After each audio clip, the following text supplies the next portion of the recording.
Hello guys, good evening Middle East, good morning Pinas. Ngayon maghilamos tayo ng sabon na papaya for the gamit tayo ng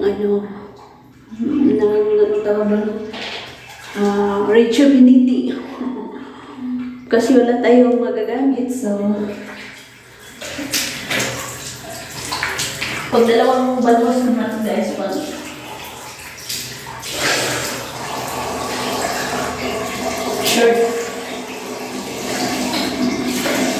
short video lang to siya guys, kasi 60 seconds lang siya.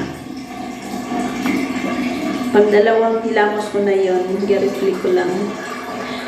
Kumusta kayong lahat? Sana po supportahan nyo yung YouTube channel ko. Good evening po sa inyo.